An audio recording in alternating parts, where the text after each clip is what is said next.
everything. Yeah, so holy smokes. Did your house make weird noises last night? Oh, yeah. Yeah. I like it. I like it too. Yeah, it just feels good. Like there's a blanket of frigidness. No, wait a minute. I do. You can't help it not. Why does that feel good? I don't know. I think it's interesting, but there's nothing about it that I think, wow, that feels good. No, it just feels like a deep freeze. Like everyone's sort of like in the same space together, and there's a cover over everything.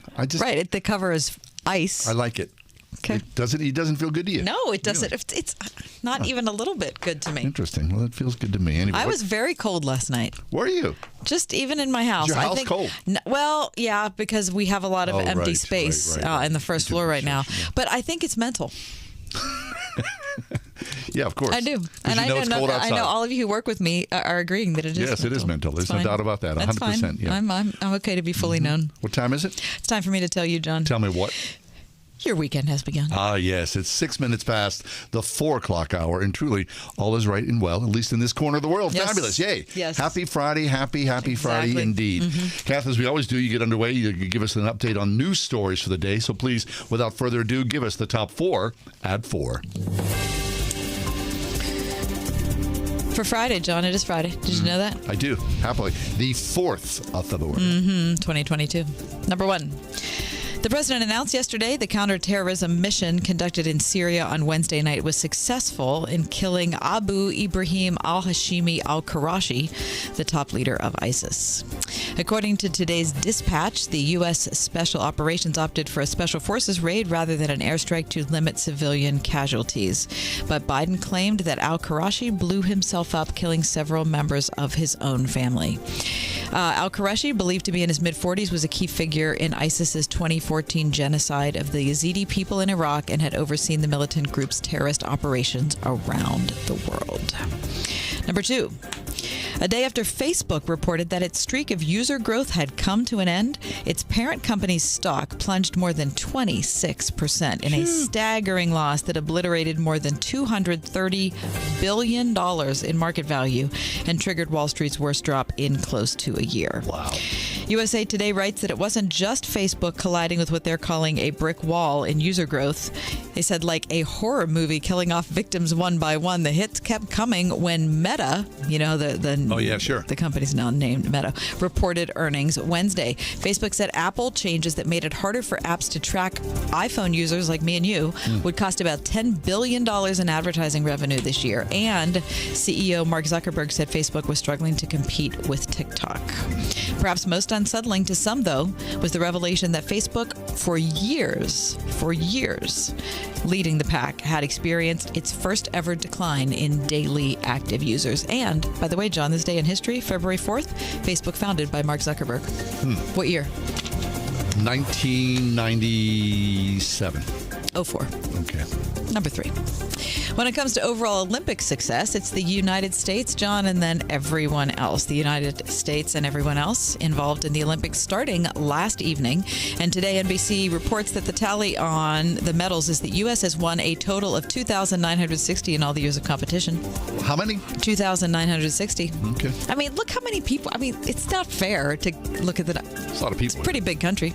Soviet Union still sits second for total medals and golds, while Germany is third in both categories. Very nice. Think how small of a country Germany is. What they represent. In good ways and bad. Yes. Number 4. 15 years ago, Claiborne Elder, a man you've probably never heard of, was a 20-something from Utah standing in the back of a Broadway theater watching an average show in New York City. A man and a woman came up to him and said, "Hey, are you from out of town?" He said, "Yeah, I'm just visiting." The 20-something looked out, and the man was holding $200. And the man said, "You know what? You look like you're having more fun than the people in the expensive seats. Go buy yourself a ticket to Sweeney Todd tomorrow. It'll change your life." Can you stop the music, Gary? Because I want to read the rest of the story because it's really good. This man, Claiborne Elder, never got the man's name who handed him $200. Yeah. Okay? A stranger gives you $200. A stranger gave him $200 to see Sweeney Todd. The guy says, this is in CBS.com today, he says, "When I got the money, I was like, wow, I'm like really, really poor. I could use this for a lot of things." But Claiborne Elder had never seen Sweeney Todd, so he bought a great seat in the mezzanine. Starring in that production was the legendary Patti LuPone. Patti LuPone is now his co-star in the hit musical Company. Can you believe that? I love it. A twist of fate that goes back to the stranger who gave him the means to watch one of Broadway's biggest productions. That's so cool. Isn't it? That's fabulous. Giving back now is part of Claiborne's life. Once a month, he and his 4-year-old son pay for a stranger's meal at their local diner. He started giving away free tickets to his show through social media, and just last week, recently reunited with the guy who gave him the $200. Who was the guy? He found him. His name's Mark Howell. He lives in L.A. They talked on Zoom. And Mark Howell said, the minute that the guy said the name of that average show we saw, it all came back. He said that night, the whole experience, he said, this story has been so overwhelming, I couldn't even talk about it for the first 3 days without, sobbing, because it's been really inspiring and overwhelming. It still makes me cry. That's so cool. People are amazing. Claiborne Elder told Howell that his random act of kindness has made him a better person. He said, quote, you had no idea that what you did was so much more than that. I'm a person who is kinder because of you. And his son has changed as well because of that, right? That's your top forward for. Pay it forward. Very nice indeed. Thank you, Gary. Very nice. All right. Okay, we'll take a quick break and we'll regroup. Coming up in just a few minutes, Dr. Richard Mile will join us from California. Christians in Hollywood. Well, Dr. Mile knows something about that. God bless him. Yes, we'll talk about that in just a few minutes. It's the Friday edition with all that includes on the ride home. Pittsburgh's Christian Talk. We're Word FM. Hey, before you know it, Valentine's Day will be here. And if you're making plans, we suggest you stop on by the Spring House and treat your sweetie to something sweet. Treat your sweetie to something sweet. Hey, Marsh, how you doing, sweetie? I'm good. How are you guys doing? Good. So if people are listening and they're thinking, now we just had Christmas, we've lived through a major winter storm, but I better get on the stick when it comes to planning something for Valentine's Day. I'm hoping you have something to help. We do. We have our annual Valentine's Day sweetheart dinner, and we're actually having it 2 days because Valentine's Day falls on a Monday. So we're going to do it Saturday because Super Bowl's on Sunday. So we're going to do it Saturday, which is the 12th, and Monday, which is the 14th. And it's a really great meal, and we kind of go fancy that day a little bit, and we turn down the lights and we serve on china, and we actually serve people at the table, 4-course meal. We have wedding soup, reunion salad, grilled marinated flank steak, celebration chicken romano. We have live music, a choice of homemade dessert, pink lemonade. It's a really great meal. People love it. Oh, roast potatoes and green beans, too. And we are taking reservations now, and I see Saturday's already filling up. I know we have a week, but we hope to let everybody get in that wants to get in. And we actually have 2 CDs, a 3 o'clock and a 5 o'clock. Very nice. So it's a fun time. It's the Spring House, the high-end Valentine's Day version. I like it. Make your reservation now at the springhousemarket.com on the web, springhousemarket.com, or 724-228-3339. Marcia from the Spring House. Hey, Marcia, be well. Thanks, guys. 101.5 WORD. Turning Point with David Jeremiah. To do the right thing when everyone else thinks you are doing the wrong thing, that is what courage is all about. That is what strength and fortitude is all about. If we are to succeed, we must develop that characteristic in our lives as well. Join Dr. David Jeremiah for his series, Courage to Conquer, next time on Turning Point. This evening at 7:30 on 101.5 WORD. By now, you've heard us talk about MyPillow. And now Mike has just announced that our listeners will receive one of his books, What Are the Odds? From Crack Addict to CEO, absolutely free with any purchase using your promo code. It's a great time to buy his warm and wonderful My Slippers. They're designed to wear indoors and outdoors all day long, made with MyPillow foam and impact gel to help prevent fatigue, and made with quality leather suede. For a limited time, Mike is offering 50% off his My Slippers. Go to MyPillow.com, click on the radio listener square, and use the promo code WORD. You'll also get deep discounts on all MyPillow products, including some overstock products, such as individual towels, blankets, comforters, and so much more. From Crack Addict to CEO, free with any purchase. Call 800-391-0954. Use promo code WORD. For the best night's sleep in the whole wide world, visit MyPillow.com. Are you more than $10,000 in debt? Feel like you're on a never-ending treadmill, staying in one place and never getting ahead with those minimum payments? You feel like there's no way out? Don't let the credit card companies bully you anymore. There are programs in place to help you get free of your debt, and you don't have to pay the entire amount you owe. The program at Total Financial Freedom can help you get debt-free in months instead of decades. Get off the debt treadmill and stop the harassment. Get free of credit card debt, signature loans, department store cards, internet loans, and medical bills. Call now at 800-670-5450 for free information. For about 10 years, Total Financial Freedom has helped thousands. They're A+ rated by the Better Business Bureau, too. Get off the endless cycle without having to declare bankruptcy. You'll have the right to settle your debt for a mere fraction of what you owe. Call Total Financial now at 800-670-5450. That's 800-670-5450. I'm a North Hills girl, and I'm proud to serve that community that I've grown up with. Stock Family Dentistry's Dr.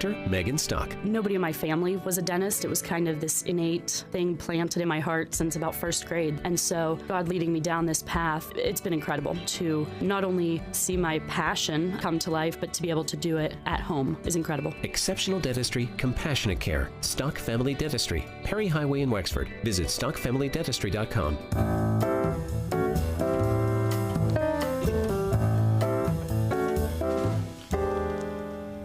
I guess you could say the same thing about Hollywood from its inception to where it is 100 plus years later. It's like, sort of Babylon in a way.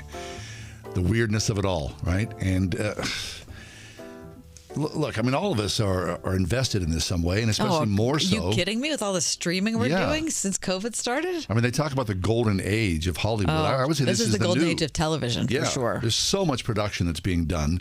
And of course, so much of it's good. It's excellent. I mean, I heard, you and Gary talking earlier today about All God's Creatures. No, All Creatures Great and Small. All Creatures Great and Small. I mean, so much of it. Beautiful. Yeah. I mean, we watched something fabulous last night as well. There's always something but you often wonder, especially when you see something good that has Christ-like attributes to it. What's Hollywood like for Christians? Is there a Christian enclave? You would imagine that there would be. Well, Dr. Richard Mouw is back with us. Dr. Mouw is a regular guest on our show, professor of faith and public life at Fuller Theological Seminary in Pasadena, California, where he served as president for more than 20 years. He's written numerous books, Richard Mouw has, including Adventures in Evangelical Civility, and here to join us. Richard, welcome back to the show. Hey, good to be with you, too. Great. Always good. Yeah. Richard, can you get over some of the stuff that we can watch at home? I mean, it's just the production values are off the charts, really. It's amazing. It really is. And, you folks are probably not as, maybe not old enough to remember all of this, but I mean, I was raised in a home and in a church where we were not allowed to go to movies. Really? Really? Yeah. Wow. I mean, those were the days when Christians did not go to movies. And in fact, I went to an evangelical college, and the only films they were allowed to show were ones that actually had conversion scenes in them. Wow.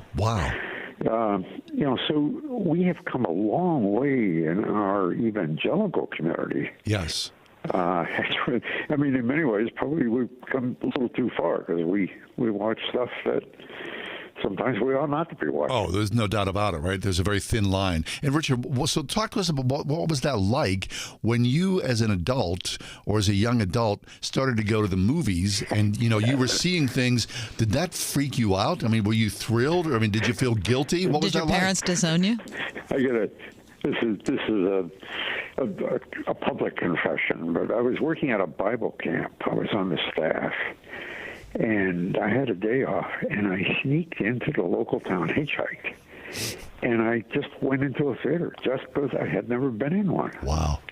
And you know what I saw? Moby Dick. Oh. And it was all this, would I want to be in a movie theater if Jesus returned and that's where he found me, Yeah. And I thought, yeah, he would kind of like this. Interesting. So you from that point on, you changed your perspective. Yeah. And interesting thing, when I became president of Fuller in 1993, it just hit me that by God's providence, we were about 20 some miles away from Hollywood. Mm-hmm. and that there was this deep interest, activity in the evangelical world of watching films.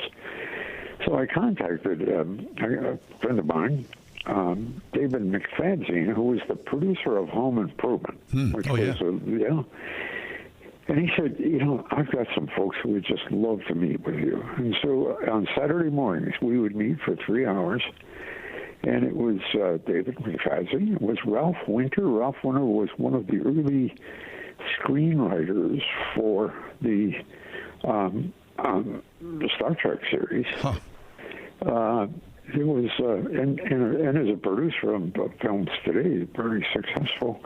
We had one of the actresses who was one of the nuns in Sister Act with Whoopi Goldberg. Oh, sure. And we had Stephanie Edwards, who for 20-some years was the international face of commentary on the Rose Parade. And it was amazing. I mean, and these folks were eager to talk about theology in film, Christian perspectives. So we began a film festival in the Directors Guild in Hollywood. The head of that at the time was a devout Catholic, and we would show films, have panels afterward. And there was one time when we had a young Jewish director, and he decided to come and hear us. We showed his film, and he decided to come and hear what we had to say about it. And he stood up afterward and he said, all of Hollywood needs this kind of thing. You folks are raising issues that I have thought about a lot myself, but I've never been able to talk about in a public way, And here's the thing. There was a Hollywood magazine, no longer in existence, but I read it, and it was they talked about a couple of people in Hollywood who were born-again Christians. And this person wrote in the next issue, and she said, I'm in Hollywood, I'm an actress, and I'm a spirit-filled, born-again Christian, and I can testify to the fact, and this wonderful line, there are streams of living water flowing just beneath the surface of Hollywood. And there really are wonderful people in Hollywood who are doing great things. They're not making, quote-unquote, Christian films. I mean, Home Improvement was not a Christian show in any overt way. But I was just talking to David the other day, and he was explaining to a friend of mine, David McFadzean, that every episode of Home Improvement was on being faithful to our covenants, being faithful to our promises, And we need that kind of stuff. Now, I don't know if you've seen this film, Don't Look Up. Oh, yeah, I have. Matt Damon? Yeah. Yeah. The F word shows up all through it, and all kinds of things. But in the end, these people decide the world is going to end. They know that. Mm-hmm. Nobody else seems to care or want to acknowledge it, and they've been passionately trying to warn. And you know what they do at the end? They have a meal together. And it's like they're having the Lord's Supper, The final act. It's a kind of sacramental ending. Mm-hmm. And they're just sitting, having fellowship together as the world ends. There's something powerful about that. Yeah. Yeah. And Richard, I would imagine, everything has trends, right? When Kath was just talking about Facebook and, a downward trend as far as their money's concerned. But so Hollywood, at some point, I mean, especially early on, you look at, the early silent films, they puppeted, biblical narratives, right? The Ten Commandments and whatnot, these giant extravaganzas. But then, of course, Hollywood became Hollywood. And I would imagine there was a time where to be an open believer in Hollywood was not necessarily great for your career. But of course, now, anything goes, so it may neither be here nor there. Right. And yeah. And it is. We teach, we have a whole track of courses at Fuller Seminary on faith and film. Really? They call it REEL, Real Spirituality. Huh. And we have people from Hollywood who are involved in these things coming to lecture, and some of them even come and take the courses. Interesting. And we need more sort of formation on this. We need to do more. There's a wonderful pastor at Bel Air Presbyterian Church, Kim Dorr, who was saved in Hollywood as a actress, and she owned a company, and she got converted, went to seminary, became a pastor. Interesting. And that large Presbyterian church, Bel Air Pres, where the Reagans went to church, have a powerful relationship with Hollywood, and they do Bible studies, they do film discussion stuff, and so we need a lot more of that. And more of my students, when they raise questions in class, are talking about Netflix films. Sure. Dr. Richard Mouw with us, professor of faith and public life at Fuller Theological Seminary, Pasadena, California, where he served as president for 20 years. He's the author of a whole ton of books, including his newest one, which is called Restless Faith, Holding Evangelical Beliefs in a World of Contested Labels. Richard, so I love the idea that there are streams of living water that are right under the surface in Hollywood. There's also a lot of garbage that comes out of the entertainment world. It's all part of the mix. Yeah, I guess it is part of the mix. And so talk about what, you're also, within 20 miles of that. Yeah, right. And that is something that we need to work on. But there's a pastor right near Van Nuys, California, which is one of the big centers of pornography production. And he decided he found out who headed up one of the big porn companies, and he went to this guy and said, "I just want you to know I'm a pastor, and you and I disagree about things, but we would love to have your folks come to church." And the guy said, "Oh, I'll talk to the girls about that." And that guy headed up that company.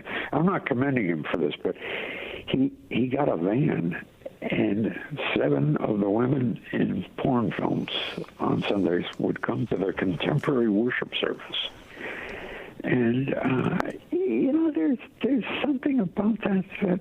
In a weird sort of way, it's kind of touching, Yeah, of course. Sure.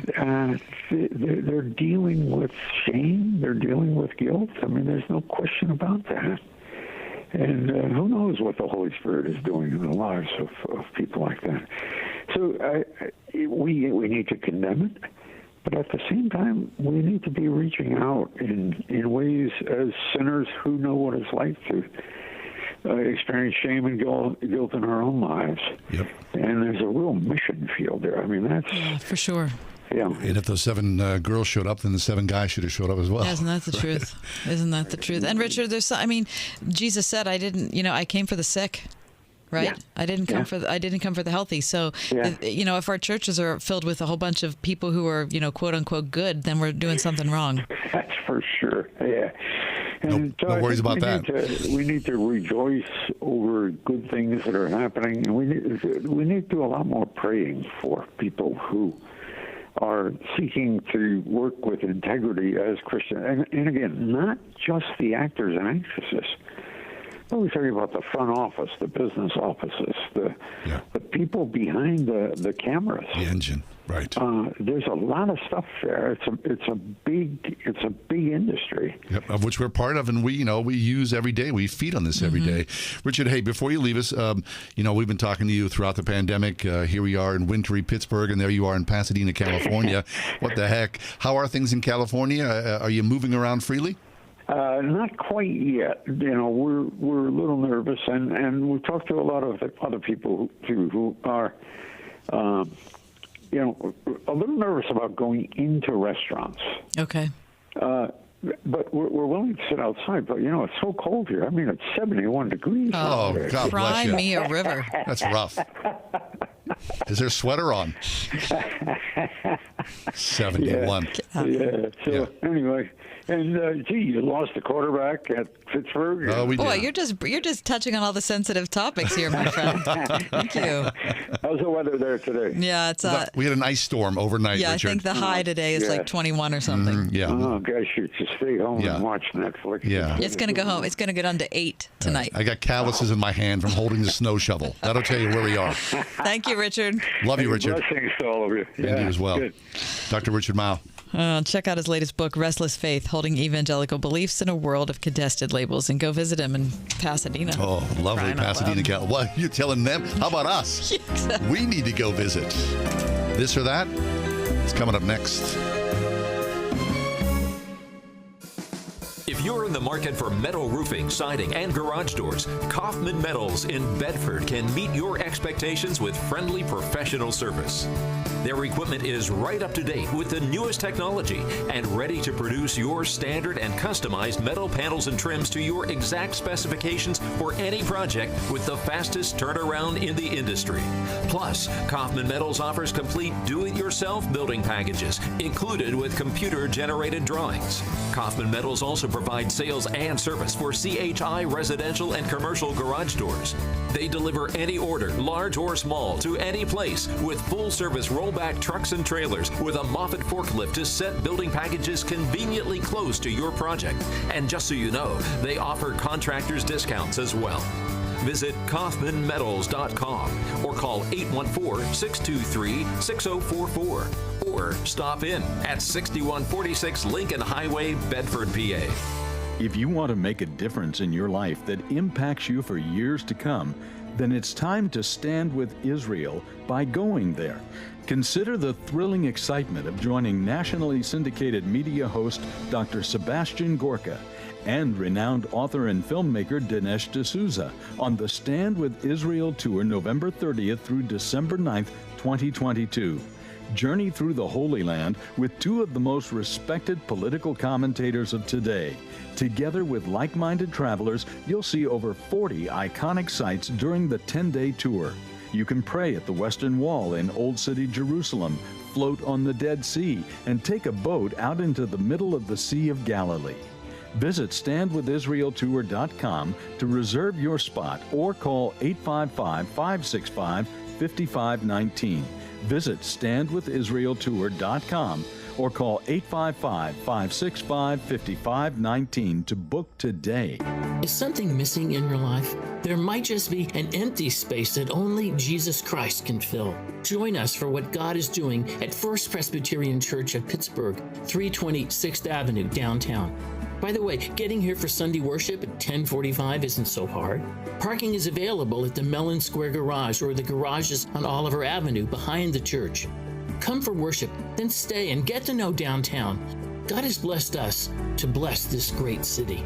Got issues with youth or high school sports? Positive Coaching Alliance can help. PCA, a national nonprofit, offers more than 1,000 free online resources for youth and high school sports coaches, parents, students, and administrators. Visit PCADevZone.org. 101.5 WORD-FM Pittsburgh. On your smart speaker by saying, play the word Pittsburgh. And on your phone via the Word FM mobile app, iHeart, TuneIn, and Odyssey.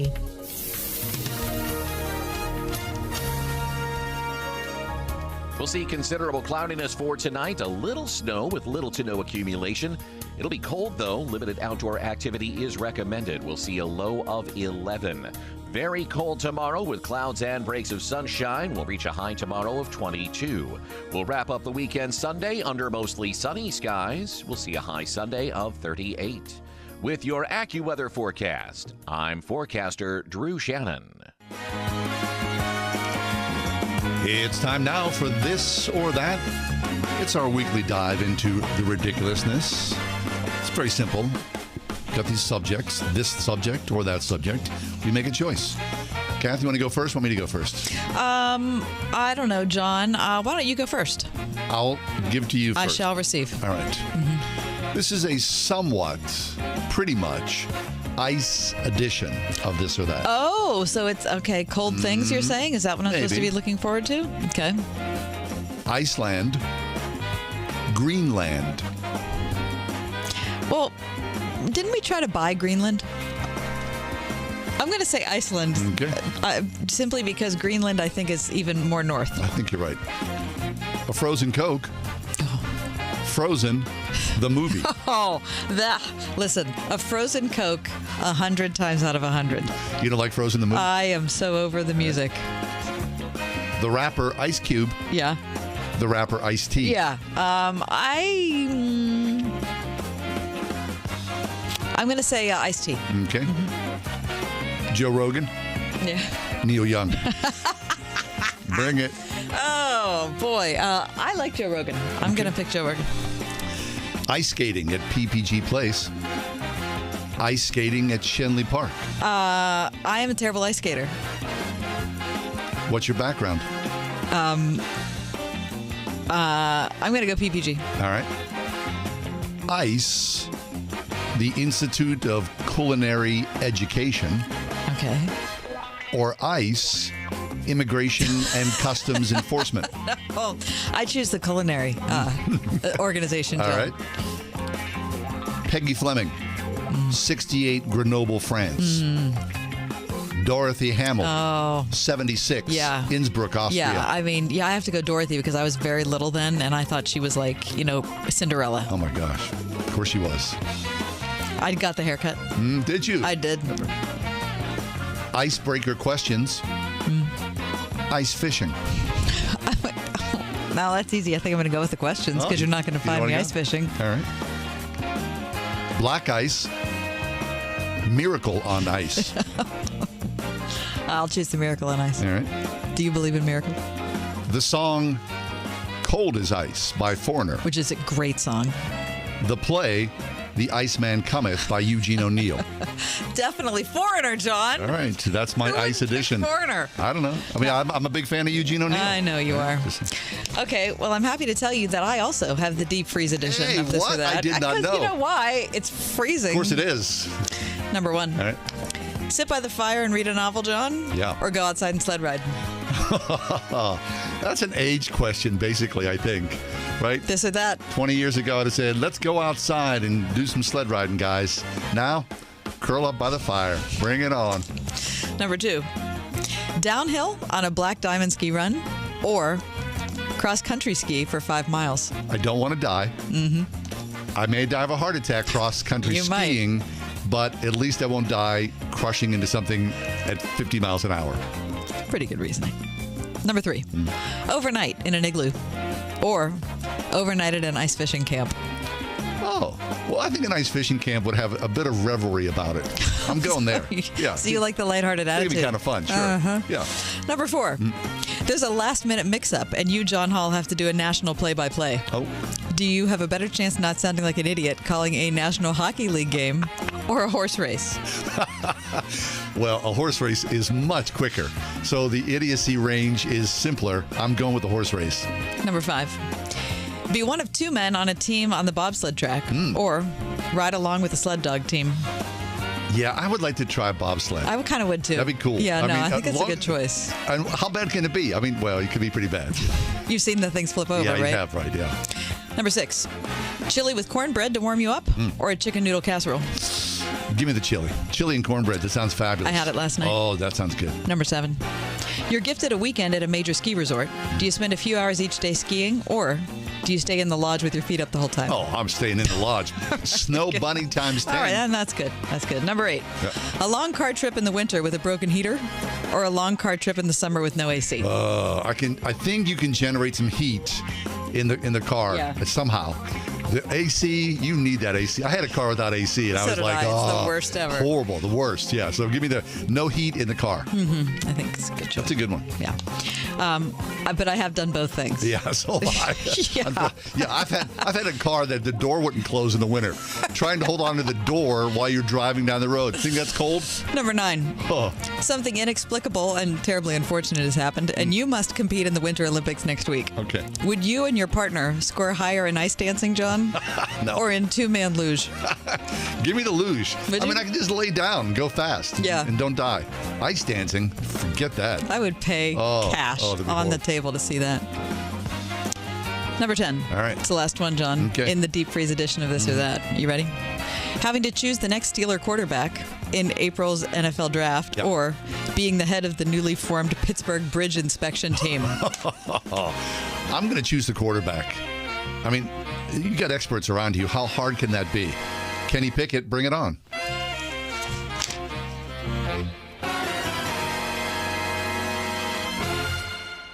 .101.5 WORD.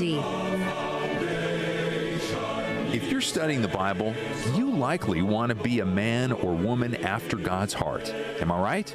Well, this week on Through the Bible, we're in the book of Numbers. We're learning what to consider if we want to walk closely with God. Why don't you come aboard the Bible bus with us as Dr. McGee challenges and inspires us from God's Word. Through the Bible, this evening at 9 p.m. on 101.5 WORD. This is Sebastian Gorka, and I want to invite you to join me for a powerful travel opportunity that will likely become the highlight of your year. I'm headed to Israel in November 2022 for a 10-day Stand with Israel tour of the key sites and best places meant to give you an unprecedented view of a world you've likely only read or heard about. Together, we'll uncover key geopolitical insights as we unpack Israel's significance on the world stage. You'll return home empowered by the experience. If you ever dreamt of visiting Israel, this is your opportunity. Come with me in 2022. For more information, call 855-565-5519 or book online at standwithisraeltour.com. 855-565-5519 or standwithisraeltour.com. By now, you've heard us talk about MyPillow. And now Mike has just announced that our listeners will receive one of his books, What Are the Odds? From Crack Addict to CEO, absolutely free with any purchase using your promo code. It's a great time to buy his warm and wonderful My Slippers. They're designed to wear indoors and outdoors all day long, made with MyPillow foam and impact gel to help prevent fatigue, and made with quality leather suede. For a limited time, Mike is offering 50% off his My Slippers. Go to MyPillow.com, click on the radio listener square, and use the promo code WORD. You'll also get deep discounts on all MyPillow products, including some overstock products, such as individual towels, blankets, comforters, and so much more. From Crack Addict to CEO, free with any purchase. Call 800-391-0954. Use promo code WORD. For the best night's sleep in the whole wide world, visit MyPillow.com. And now an important message from Exergen. A critical new FDA study proves that non-contact thermometers are not accurate. They also have inaccurate information on their labels regarding accuracy. New COVID strains are on the rise, and non-contact manufacturers are being irresponsible at a time when accuracy matters. Accurate temperature measurements are essential. Switch to Exergen because they are accurate and backed by over 100 clinical studies. Be sure, be accurate with Exergen. Learn more at Exergen.com.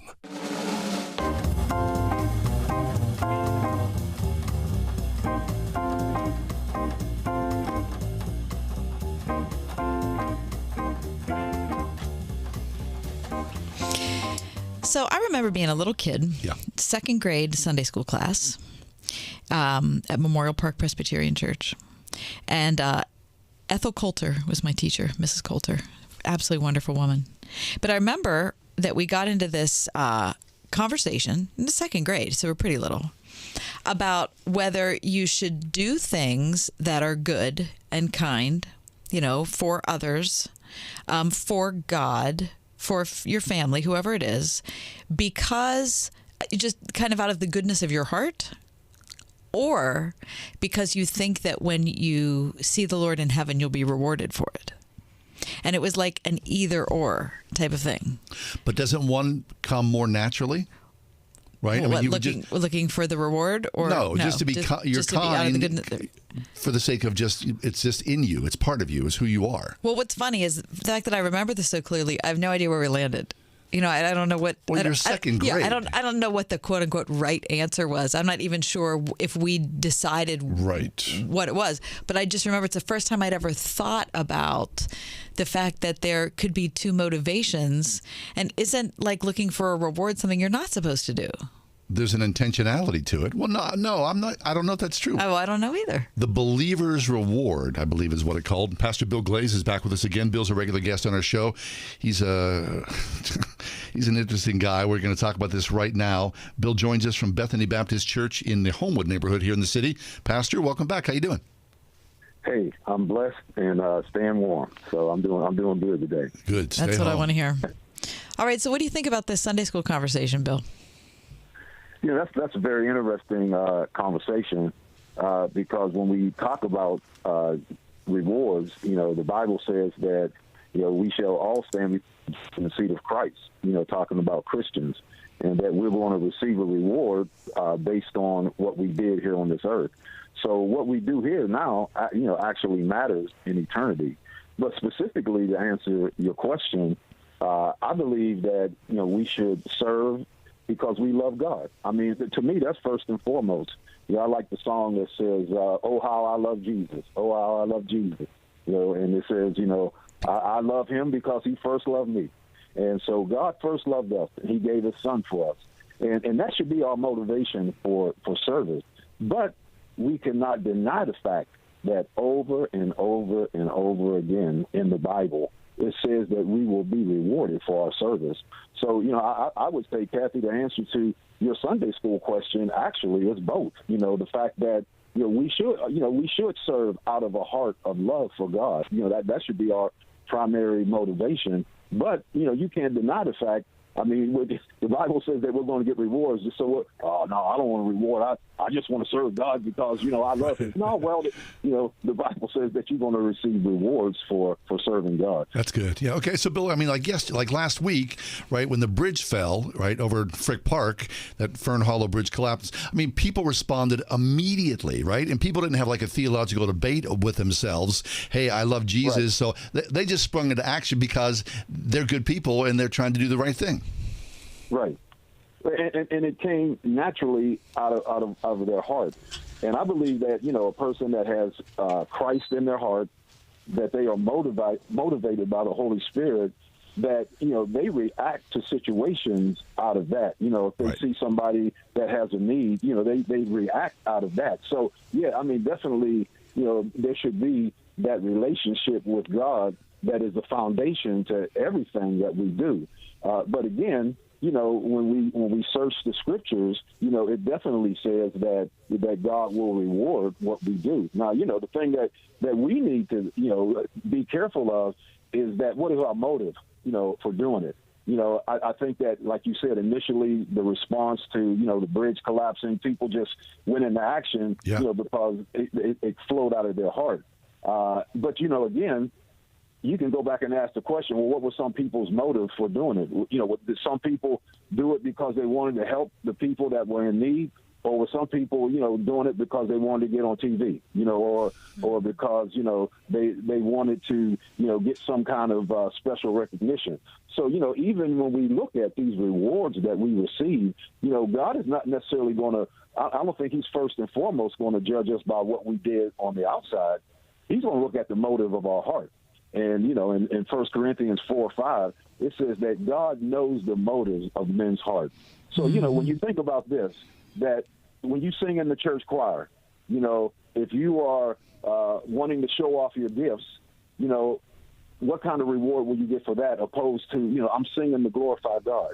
If you give money and you want people to see you give money, opposed to, your right hand not knowing what the left hand is doing and you're blessing somebody, from that standpoint,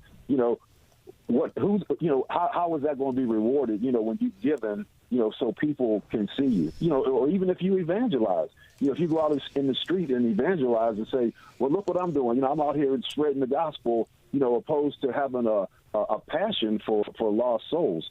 So, even the actions that we do, God is even going to look beyond our actions, and he's going to look at our motives. And, that's why it says, you probably remember that passage in, 1 Corinthians, where it says that, some works will be gold, silver, and precious stone, and other works will be wood, hay, and stubble.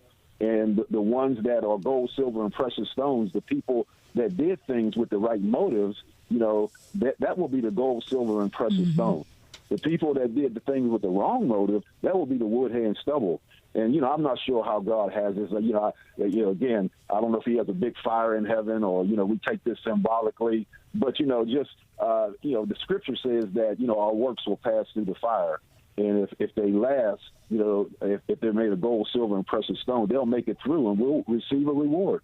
And if not, if they're made of wood, hay, and stubble, they'll burn up and then, we won't lose our salvation, but the Bible definitely says that we will lose our reward. So, even the fact that we do things, we have to, really check our motive as to why we're actually doing them. Mm-hmm. And like the habit, right? I mean, once you get into the habit, you're tending to do things from a purity perspective as opposed to a performance perspective. Right. Yeah, and I like that too. And I would say habit that it has to be rooted and grounded in that relationship, with Christ, and that it's being birthed out of that. And again, that it's not just something that you're doing like a robot, but there's a heartfelt passion. That's why, Jesus talked about, if you give a cup of cold water, in my name, you will be rewarded for it. So, again, here we have that precious promise that, if we do something good and it's from the heart, that we're going to receive a reward for it. I'm into that. We're talking with Bill Glaze. He's pastor of Bethany Baptist Church in the Homewood neighborhood here in the city of Pittsburgh.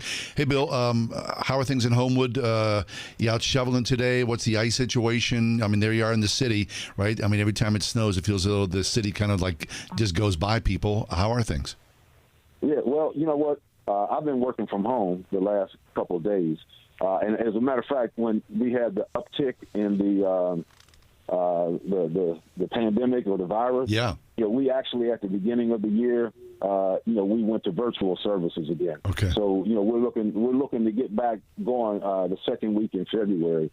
So we've had to shut down. Well, you know what? We haven't shut down the operation because we've still been doing virtual service. Good. But as far as in-person service, we had to suspend that for a little while. Well, I love your church, Bill. You worship with wonderful people, and I bet you're all going to be super glad to be together again in a couple weeks. Get back to normal. I'm looking forward to it.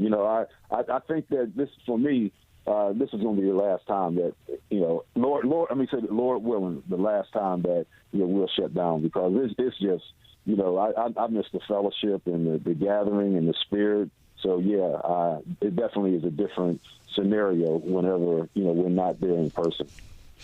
Well, Bill, thanks for being with us today, my friend. Yeah, Bill, be safe, stay warm, huh? All right, and this or that, a nice warm house, or a dinner at your favorite restaurant. Oh, a dinner at your favorite restaurant. Sorry, I'm picking that. Yeah. I am. Okay. I am.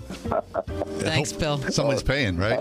Maybe Bill's paying. Cash Call Mortgage is a DBA of Impact Mortgage Corp. NMLS ID 128231. Not all applicants will qualify. Equal housing lender. Licensed by California Department of Financial Protection and Innovation. Residential Mortgage Lending Act license number 4131083. Not licensed in all states, including New York. Call 855-657-9910 for licensing terms and restrictions. Or visit cashcallmortgage.com. Are you being denied a home loan or refi because you're a 1099 employee, self-employed, or a real estate investor? It can be frustrating, but it doesn't have to be, thanks to Cash Call Mortgage. At Cash Call Mortgage, we'll take the time to understand you and your income flow. Using 1099 income, rental income, and bank statements, you could qualify for a home mortgage or refi at a lower rate. So if you're being turned down for a home loan or refi because you're self-employed, a 1099 earner, or a real estate investor, instead of hearing denied, you could be hearing approved. To see if you qualify, visit cashcallmortgage.com or call now, 800-931-6651. That's 800-931-6651. 800-931-6651. By now, you've heard us talk about MyPillow. And now Mike has just announced that our listeners will receive one of his books, What Are the Odds? From Crack Addict to CEO, absolutely free with any purchase using your promo code. It's a great time to buy his warm and wonderful My Slippers. They're designed to wear indoors and outdoors all day long, made with MyPillow foam and impact gel to help prevent fatigue, and made with quality leather suede. For a limited time, Mike is offering 50% off his My Slippers. Go to MyPillow.com, click on the radio listener square, and use the promo code WORD. You'll also get deep discounts on all MyPillow products, including some overstock products, such as individual towels, blankets, comforters, and so much more. From Crack Addict to CEO, free with any purchase. Call 800-391-0954. Use promo code WORD. For the best night's sleep in the whole wide world, visit MyPillow. QDOT.com. We've all been thinking a lot lately about the air we breathe. QDOT has been thinking about it for over 100 years, providing big HVAC solutions for the commercial industry, including healthcare, where air quality is paramount. Does your home deserve any less? For affordable solutions, including their new bipolar ionizer, which may eliminate up to 99.4% of airborne viruses, including SARS-CoV-2. Breathe easier with QDOT. Call 412-366-6200 or visit q-dot.com. This is Tim Seckler inviting you to tune in each and every Saturday morning at 9 a.m. right here on Word FM 101.5 for the Life and Legacy Show, sponsored by my law firm, the Seckler Law Firm. Each week, we'll talk about your family's well-being as it relates to elder law, nursing home stays, estate planning, and keeping your hard-earned savings. And if you missed the Life and Legacy Show, you will find it archived at secklerlawfirm.com. See you Saturday morning at 9 a.m. right here on Word FM 101.5 for the Life and Legacy Show. The first time I used an online grocery shopping app, I went to the Giant Eagle website. Yeah. And I had, it wasn't the website, it was the app on your phone that I downloaded. Anyway, it was my very first time. This was a couple years ago. And it's a little, if you've never done it, it can be a little, you've never done it, right? Never once ordered anything like that online. Never. Well, the interface is way better now than it was then. It was so much easier. They've really improved it so much. But I was a little intimidated by it and a little overwhelmed by it. Anyway, when the woman came and delivered it to my house, there were several things that were surprising. One, she said, here are your carrots. And she handed me this bag. And I thought, I wanted to order 8 carrots. I got 8 pounds. Oh my gosh. Of carrots. 8 pounds. You know how many carrots is That's in a lot 8 of carrots. pounds of carrots? Okay. Did you keep them? I made every carrot thing. I made carrot soup. I made carrot bread. I made carrot cake. Anyway. And then she said, and here's your banana. And she handed me singular, 1 banana. You wanted a bunch of bananas. I wanted a bunch of bananas. You don't realize how specific you have to be on the app is what you're asking for. You have to really pay attention to what the unit is. And then she said, and here are your frosted mini wheats. It was buy one, get one. Yeah. Okay. And somehow I got 9. Okay, 9 buy boxes? One, 9 boxes. Okay. Buy one. So first of all, it should be an even number if it's buy one, get one. Right. Right. But I had ordered. See, you don't.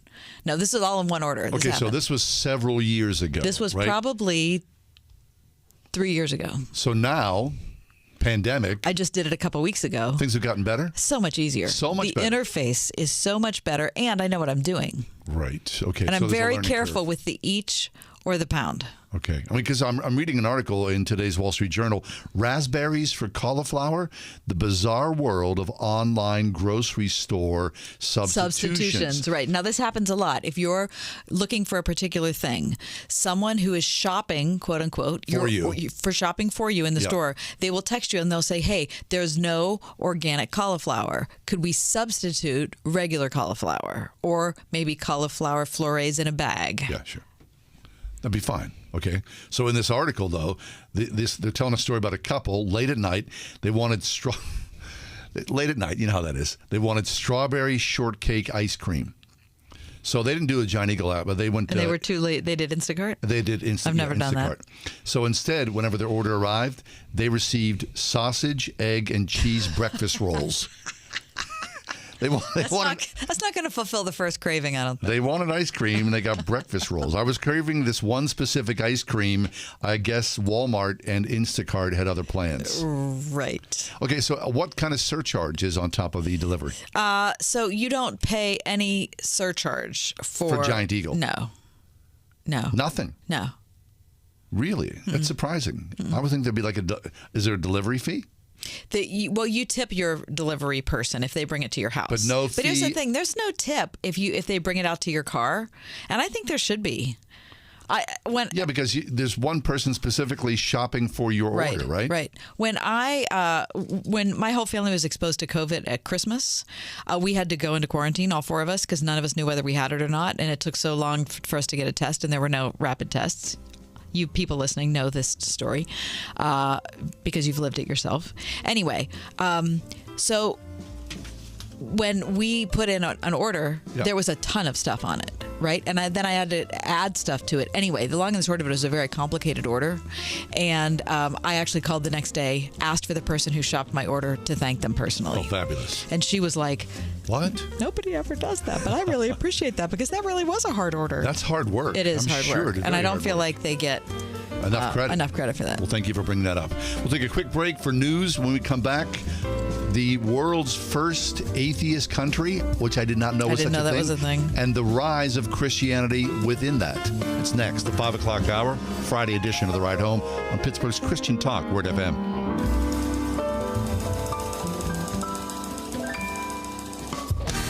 Listen on your smart speaker at wordfm.com, the Word FM app, iHeart, TuneIn, and on Odyssey. In your car or at home, too, at 101.5 WORD FM, Pittsburgh.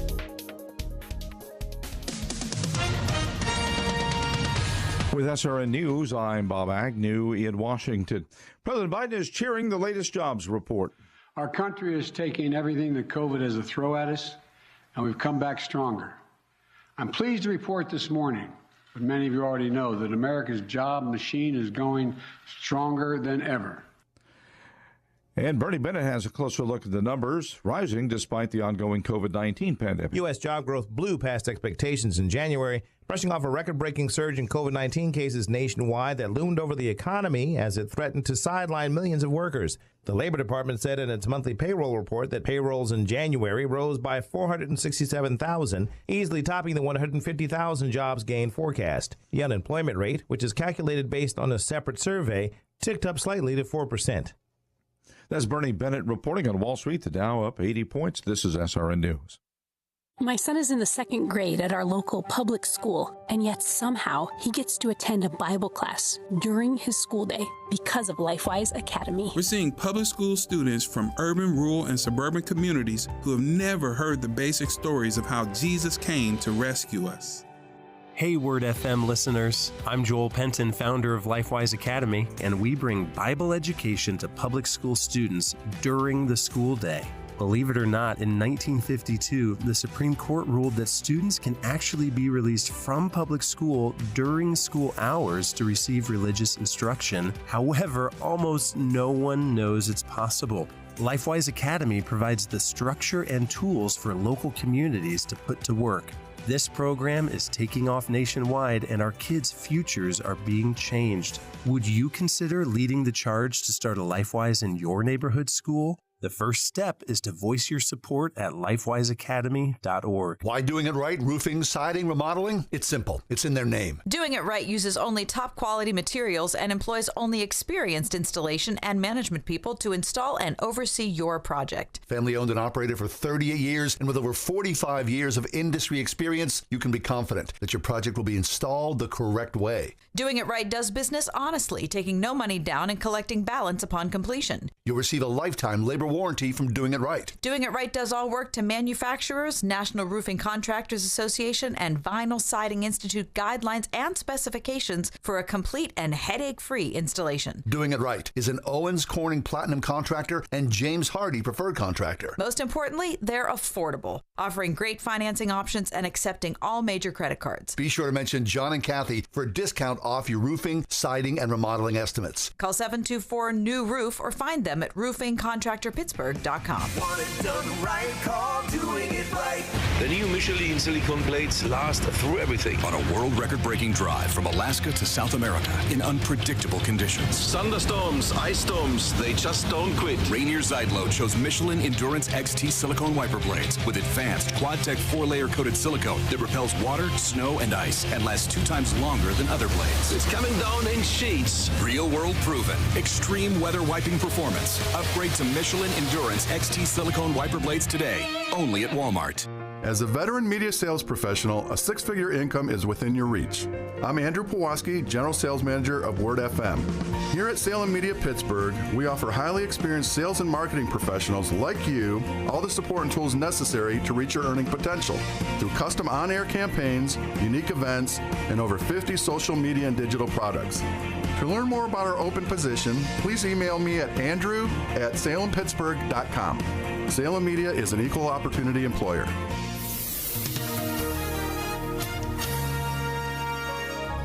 We'll see considerable cloudiness for tonight, a little snow with little to no accumulation. It'll be cold, though. Limited outdoor activity is recommended. We'll see a low of 11. Very cold tomorrow with clouds and breaks of sunshine. We'll reach a high tomorrow of 22.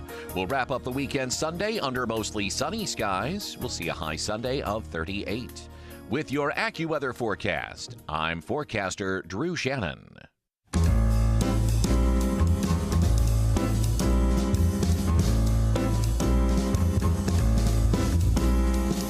Welcome to another edition of The Ride Home with John and Kathy, live from the Salem-Pittsburgh studios. And now here are your hosts, John Hall and Kathy Emmons. Okay, so the ice storm, which, you know, every time that there's a storm, the media hypes and hypes and hypes, and you kind of think, well, that was nothing. Mm-hmm. No big deal. Well, this actually was something today, It wasn't delivered. It did. Now, I don't park my car in a garage. Me neither. So it's when you go outside and there's an ice storm. I mean, Wasn't it in... Okay, my first fear always when there's something like this, can I get the door open? Because there's been times when I haven't been able to. Sure. You're pulling. And today I did pull, and it did pop, which I was grateful for because I'm thinking, how am I ever going to get in that car? My biggest, it's not really a fear, but a complaint, is that no matter what I do, the ice on my wipers makes it so that I can barely see when I'm driving. No, do you pop them up at nighttime? I popped them up actually, I didn't. I forgot to give credit where credit is due. My husband last night at like 8 o'clock was like, hey, you remembered to put your wipers up. And I thought, oh, no, I have to go back out there and do that now. No, he did it, which made me feel even worse. That's okay. It's his job. It's just like, it's his job. It's a lot of guilt there. I mean, he wasn't guilting me. I felt badly. Anyway, yeah, but they were so frozen that I couldn't get, because they were up. I had the defroster on. Sure. But they weren't warm. They weren't warm. Uh-huh. I couldn't get the ice. So you drove here from, no, that's so dangerous. Like this, like looking through this one little. That's not good. I knew it wasn't good, but I didn't know how to. I mean, I what I needed was to like bring a blow dryer out and hit the wipers. But you could have gotten one. How about they sell those things like those like summertime sun blankets? Yeah, they also silver sell things. So they sell wintertime ice blankets as well. Like, and I'm like, forget I'm not it. That's the last. One more thing I'm going to buy. I can't think of a thing I'd least rather spend money on. Here's a present for you. No, thanks. Have an ice. What is that? So you plugs put it into on your and car then battery? You peel it off. No, well, I don't think there's any I heat wouldn't to have it. had the strength to do that today. Yeah. That's a whole other I have like a smaller size SUV, but I couldn't even reach. Like, I'm too short. You don't have like a long extender? I do have an but it wasn't quite long enough. So I was like on my tiptoes. Like, it was ridiculous. I thought if somebody saw this. So we're just talking to a guy from Pasadena, California during the 4 o'clock hour. Who's upset because it's 70. Yeah, 71. I mean, I don't mind it. It's not been a bad winter. It really hasn't been. It has not been. No. Listen, the middle of January is when things turn. Yes, you're right. But up before that, no big deal. Since the middle of January, it's been 3 pretty rough weeks. 3 weeks. 3 weeks. And plus... And there's still time to come. It's not like it's over. Well, Phil saw a shadow, right? So we got 6 weeks or so, give or take. Like I'm relying on Phil. So Phil, I'm like stating like it's a matter of fact, like scientific fact. 2 + 2 is 4, and Phil saw a shadow. Oh, well, of course, John. That makes perfect sense. I mean, it's going to end soon. And I think about this all the time. You have to earn your winter to love your spring. So we are in the earning process right now. Yeah. That's all. And I feel, that sounds like something your grandma said. As a matter of fact, she may have said that. Uh-huh. Jenny. Yeah. But it's true, though, right? Otherwise, you kind of go, well. Your grandma's name Jenny? Yeah. That seems like a younger name to be your grandma. No. It was an old name, and then it became young again. Interesting. Yeah. With Jennifer? Yes, because really? I've got a niece who's named after her, and she's Jennifer. Right. But, I never called her Jenny, of course. She was just Graham. Well, yeah. What was your other grandmother's name? Mary. Mary and Jennifer. Mm-hmm. Okay. Nan. Mary was Nan. It was very, very structured. And Graham. How about you? My grandmothers were Nancy and Margaret. Nancy and Margaret. I was talking to somebody about our wives' names. My wife's name is Rhonda, and I've got a good friend. His wife's name is Rhonda too. And we were having lunch, with another buddy, and his wife's name is Betty. And you think those are unusual. Right. I'd never met a person in my life whose name was Rhonda until I met your wife. Oh, really? I'd never known anyone with that name. Her best friend in high school's name is Rhonda. Yeah, I don't know. maybe it's the Beach Boys. Help me, Rhonda. Because I guess it could have been. Everybody, whenever she says, and every guy goes, "Help me, Rhonda." Okay. Like I never heard that before. Shut up. Really. Anyway, coming up next, we're going to take a break. But when we return, we're going to talk about the growth of Christianity in the world's first atheist country. Did you know there was an atheist country? I did not. Not until I read this article. It's very weird. I didn't know your grandma's name was Jennifer until now. Jenny. Hey, before you know it, Valentine's Day will be here. And if you're making plans, we suggest you stop on by the Springhouse and treat your sweetie to something sweet. Treat your sweetie to something sweet. Hey, Marsh, how you doing, sweetie? I'm good. How are you guys doing? Good. So if people are listening and they're thinking, now we just had Christmas. We've lived through a major winter storm, but I better get on the stick when it comes to planning something for Valentine's Day. I'm hoping you have something to help. We do. We have our annual Valentine's Day sweetheart dinner, and we're actually having it 2 days because Valentine's Day falls on a Monday. So we're going to do it Saturday because Super Bowl's on Sunday. So we're going to do it Saturday, which is the 12th, and Monday, which is the 14th. And it's a really great meal, and we kind of go fancy that day a little bit, and we turn down the lights, and we serve on china, and we actually serve people at the table, 4-course meal. We have wedding soup, reunion salad, grilled marinated flank steak, celebration chicken romano. We have live music, a choice of homemade dessert, pink lemonade. It's a really great meal. People love it. Oh, roast potatoes and green beans, too. And we are taking reservations now, and Saturday's already filling up. I know we have a week, but we hope to let everybody get in that wants to get in. And we actually have 2 CDs, a 3 o'clock and a 5 o'clock. Very nice. So it's a fun time. It's the Springhouse, the high-end Valentine's Day version. I like it. Make your reservation now at the springhousemarket.com on the web, springhousemarket.com, or 724-228-3339. Marcia from the Springhouse. Hey, Marcia, be well. Thanks, guys. 101.5 WORD. Coming up on Love Worth Finding. Do you have a holy boldness in your faith? Arrogance, presumption. This is not boldness. What is boldness? Boldness is having the courage to stand for the Lord Jesus Christ in the face of opposition. Join us for more of Adrian Rogers' series, Living Supernaturally, this month on Love Worth Finding. Tonight at 11 on 101.5 WORD.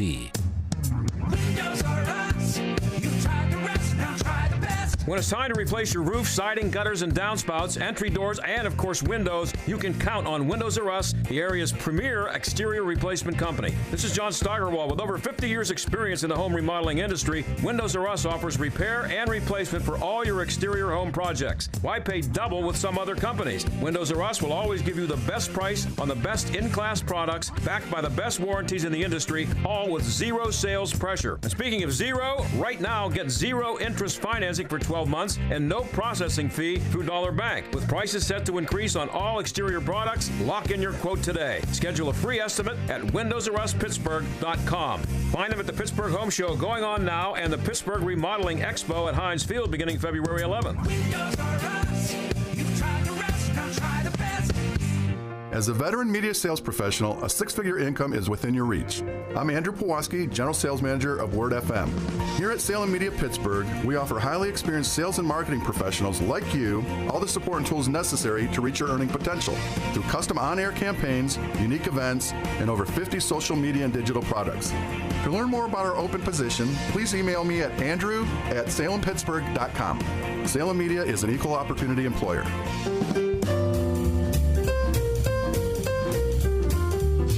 Happy to welcome Sarah Eckhoff-Zylstra back to the program, senior writer and faith and work editor for the Gospel Coalition. Sarah is also a book author. She co-wrote Gospel Bound, Living with Resolute Hope in an Anxious Age. And we're always happy when she joins us. Sarah, welcome back. Hey, I'm always happy to be here. Great. Hey, Sarah, thanks for coming along. Listen, I'm really shocked. I had no idea there was such thing as an atheist country, a state-sanctioned atheist country. Yeah, isn't that a crazy thing? Which is different than a secular country, which means we don't care what you believe. We're just not going to, endorse anything. An atheist country says you have to believe there is no God. That's crazy. Okay, so who is this country? What is this country? Yeah. So this used to be like the Soviet Union. Today would be probably China is the one we would think of as an atheist country. Lots of times communist countries are, mostly because communism itself is a religion. You have to believe in the state. Yeah. But the one we're talking about today is Albania, which became a communist, pretty much a closed country after World War II. So for 50 years, they were the first one to declare themselves an atheist state and say, you may not believe in any religion. You can't be a Muslim or a Jew or a Christian or anything. You have to not believe in God. Wow. You've profiled a particular person who grew up in that environment. Tell us about him. Yeah, this is so fascinating, you guys, because Albania opened up to the world in the early 1990s, 1991, and it was before that it was like North Korea. So as I was telling the story, I just kept thinking about if North Korea ever opened up, I bet it would be a lot like this. So I talked to Asin, and he said, man, when I was growing up, it was, the farm technology was really old. There was lines for milk. You'd get up before dawn to go stand in line to get milk. The pharmacy, you'd go to the pharmacy, and all they'd have maybe would be some aspirin. The electricity didn't turn on reliably, and yet they thought they were living in a utopia. You think sometimes you hear of North Korea telling their people they're the best country in the world or the wealthiest country in the world. Well, that also happened in Albania. So they would just show pictures of starving children from different places around the world and on their state-sanctioned only TV you could get and tell everybody, hey, this is happening everywhere. You're lucky. You have a little bit of food. We're doing awesome. And they believed it until the country opened up. Wow. Can you imagine? Wow. And then when they opened up, collective shock? All of a sudden they thought, it has to have been an incredible sense of disillusionment or outright anger. Yes, and like fleeing. I read stories of boats would come in, so all of a sudden they can trade with other countries. I mean, this country shut, like North Korea, they weren't friends with anybody, so that nobody could come in or trade with them, which of course shuts down your economy. So when they finally were starting to get boats in, I looked at these pictures of like a boat would come in from Italy, and then before it could leave again, so many Albanians had leaped onto it or swam out to get onto it, and they were hanging off the sides of it. Wow. I mean, they were fleeing the country as fast as they could. As you would too if all of a sudden you found out that your government had been brainwashing you this whole time. Heck yeah. Okay, so then people changed. It had to change society in some way, an openness. I imagine at the same time the government got a little freaked out and they tried to, have some more crackdown. So Albania sounds like it was living in chaos. Yeah, that's exactly right. I think it was. And part of it was that you have to kind of change to survive. I mean, I'm just amazed that North Korea can keep going as long as it can. Maybe just living off of handouts from other countries, because really, once you shut your economy down that far, it's so hard to get it back open again. And here's another interesting thing they said. They said now they're trying to do capitalism because they can see how it works other places. But underneath capitalism, there's an assumption of morality. So the reason that it works is because people generally trust each other not to lie and outright cheat each other, or there's laws in case they do. So it works best if there's a Christian foundation in the country and the people can trust each other. It's much harder, they said, in Albania because there is no Christian foundation, and so there's no stigma against trying to cheat somebody or lie to somebody, and so the economy just capitalism doesn't work as well. Interesting. Isn't that crazy? Funny you bring that up, because we were talking last week about like the most corrupt countries in the world. Somebody had put together a list, and I believe that Albania was, as you're saying, somewhere near the top because it's not baked into their society. Yeah, it's just crazy the way that even the air, like Christianity, sort of in the air that we breathe here still in America. Many of our values, caring for the weak and, taking care of the poor, are just sort of, we feel like they're universal, and they're not. Right, which is ironic. I guess the society's at large trying to distance itself from Christianity. So then how does that work then? If you're growing up in your country as a spiritual desert, how does Christianity find some roots? Yeah. So when the country opened back up, keep in mind it had been 50 years. And so maybe your grandma could remember going to church or going to the mosque or something, but your mom probably didn't remember. And the kids certainly had no memory of that. So their ties to their religion were very weak. However, this is so interesting. Within like 30 years, we did another poll of the country, and only 1% said they were atheist. Everybody else, that fast, most of them popped back to that older religion they had before. So like 75% of the country now says it's Muslim, and like 10% is now Greek Orthodox, I think, or Roman Catholic. And so everybody kind of went back, which was so interesting to me. Like, boy, you think you could wipe out religion from a people, but as soon as you give them a little free rein, they're right back to what they were hanging on to before. Wow. And you would think that if you were able to manipulate the reality of your populace for 50 years, that would achieve some long-term result. You would think that. Okay, so 75% of the people you're saying in Albania would say that they are Muslims. Yeah. So then how did that work? Was there a more aggressive evangelism from Muslims coming into the country, or were they already there, or the local church, or the Orthodox Church didn't have as strong of an impact? Any idea about that? Yeah, you know what it was? It's almost an exact mirror of what the population was before communism. Interesting. So they just went back to their grandma's religion, most of them. Now, one thing that changed a lot was Christianity, actually, because when the country shut down originally, there was maybe 100 Christians. When it opened back up, there was maybe 16. Like, you could count them on a piece of paper, 16 Christians. This is what people knew about. Like, maybe there were some secret Christians, but those are the ones that all of the world's evangelistic organizations together could think of these 16. Now there's 17,000. Wow. And so there was a huge opening. Part of this, I'm sure, is that it's tied to the West, right? And when your country opens up and you can see, oh, we're not doing so well. Oh, the West, especially America, looks like they're doing great. What's going on over there? So I think that helps them to be open to Christianity. And then, of course, part of it's just the Spirit of God moving as well. What about missionaries? Are they welcoming into the country? Yes.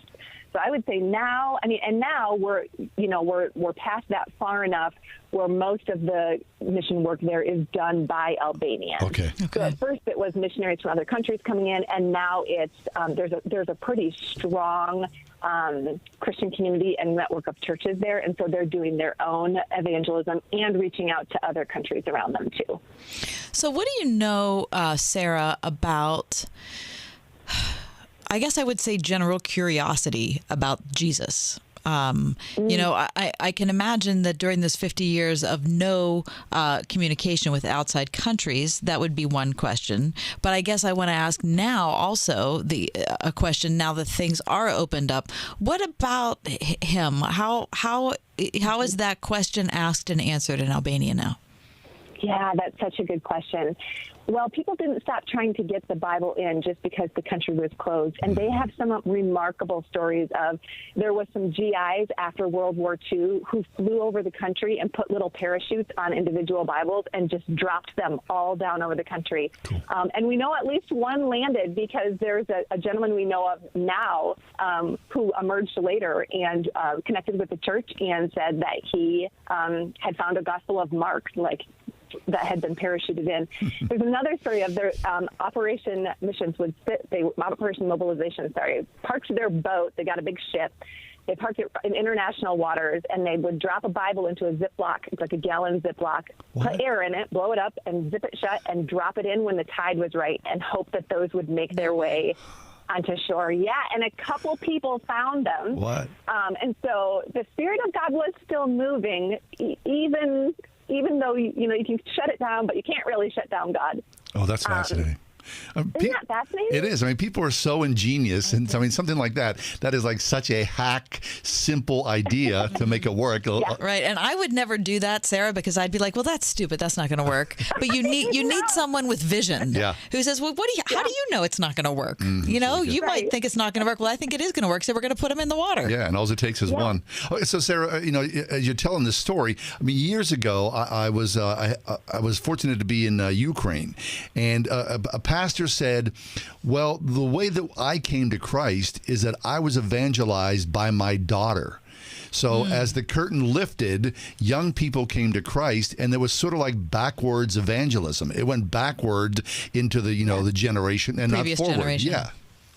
Yeah, that's totally what we see in Albania as well. That first generation that came to Christ, they were college students. It was Campus Crusade who was hauling these kids to Jesus, and then it moved backward and forward from them. Yeah. Wow. Sarah, it is a really interesting article, and it's Sure is. long and You did a in good job. depth. I mean, it's just, and so many different profiles of people. I wish we had more time to go into all the particulars. Look for this, thegospelcoalition.org. The title of Sarah's piece is The Growth of Christianity in the World's First Atheist Country. Sarah, have you been to Albania? No, I wish I had. Wouldn't that be interesting? Sure would be, yeah. It really would be. You're made for this kind of stuff, Sarah. Yeah, I know. I should go. Fabulous. Okay, all right, do a little fundraiser. When things open up, I think that would be great. Yeah, I think so too. You guys can come too. Okay, Thank great. you. If you're looking for partners in travel, John and I are always Very up good. for it. Sarah, thanks. It's always a pleasure. You do excellent work. We're happy to have you with us. Thanks for telling us the story. Well, thanks so much. You guys have a great weekend. Our pleasure. Thank you. You as well.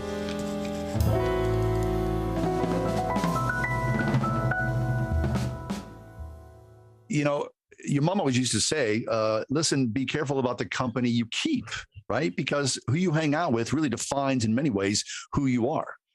Well, when you look at Grove City College, the community of students who call this place home, I believe, is really something special because Grovers care about and for each other. And there's more than 150 student organizations that will prove that every day. Also, you just got to look at the alumni, the Grover alumni. It's gigantic. And they care for each other decades after they've graduated from Grove City College. So if your child is looking for next year or in the near future, I'd recommend you look at Grove City College because the company you keep is really quite excellent.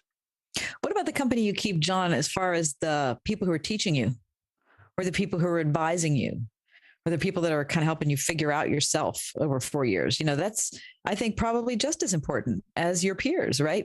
Especially when you're between 18 and 22 and you're trying to figure out what life is about and how you can fit in and what your career path is like and what your gifting is. The faculty that are there to advise at Grove City College are truly outstanding. They're people with big minds and big hearts. And your child might end up a different person because of the mentorship they could have at a place like Grove City. Look at Grove City College, a classical campus 1 hour from Pittsburgh, gcc.edu. Do your pets have the same energy they used to? Do they have problems with itching, scratching, a dull coat, or goopy ears? Then your pets need Dinovite. DINOVITE.com. For over 20 years, pet owners have trusted Dinovite to supplement their pet's diet. We started Dinovite, and in our first box, we noticed a difference. Dinovite is an all-natural daily supplement made from whole foods that help support your pet's immune system, digestion, skin, and coat. Within 3 weeks, he's not scratching and itching, and he's an all-around happier dog. Today's commercial pet foods are processed at high temperatures, which bakes out all the essential goodness. These processed foods can lack the essential vitamins, enzymes, and probiotics that contribute to overall good health. Adding a scoop of Dinovite to your pet's food bowl is the answer. If you love your pets as much as I do, you want to do what's best for them to live long, healthy, happy lives. I have 2 cats and 2 dogs. All 4 of them are on the Dinovite. You won't believe how happy your dog will be. DINOVITE.com. Ask Alexa to play the word Pittsburgh to hear us there. We're on your Google speaker too, plus iHeart, TuneIn, and on Odyssey. 101.5 WORD-FM, Pittsburgh. Attention Social Security and SSI recipients. If you did not receive an economic impact payment for your eligible spouse or dependents, you may need to file a 2020 tax return with the IRS and claim the Recovery Rebate Credit. Go to ssa.gov/EIP to see if you need to file a tax return and if eligible for other refundable tax credits, like the child tax credit. That's ssa.gov/EIP. Produced at U.S. taxpayer expense.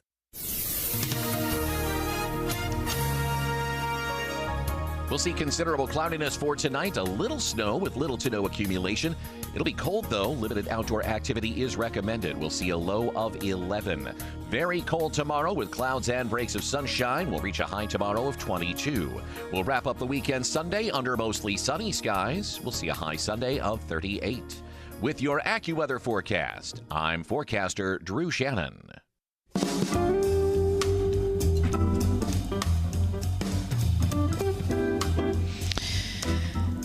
So news comes today that for the very first time, Facebook is experiencing, and I mean the first time, this has never happened since Facebook was inaugurated. They have experienced people using on a daily basis the app less. I would say from personal experience, you and myself, I think a lot of people were kind of like Facebook fatigue. It was Right. it was a sort of a fun, kind of trendy thing for a while. For a long while. Yeah, but especially when It you started had little in kids. 04. Okay. So you're posting family photos or vacation photos. You're reconnecting with old friends, Right, friends from high school. childhood, Mhm. high school, college, whatnot. Sharing back and forth. Then you find the rise of the interest rooms. I'm involved in this room or that room. Mm-hmm. But then when you start to hear about, them selling your information and you're part of a pawn, all of a sudden you're a profit center. And you look at the Instagram portion, which is, young girls who are comparing themselves to other women who are in the entertainment industry, and they always feel less than, and they always feel fat and ugly, and so it leads to clinical depression, and it leads to suicidal thoughts. And all of a sudden God. you're like, why do I want to be involved it's lost in its this luster. platform?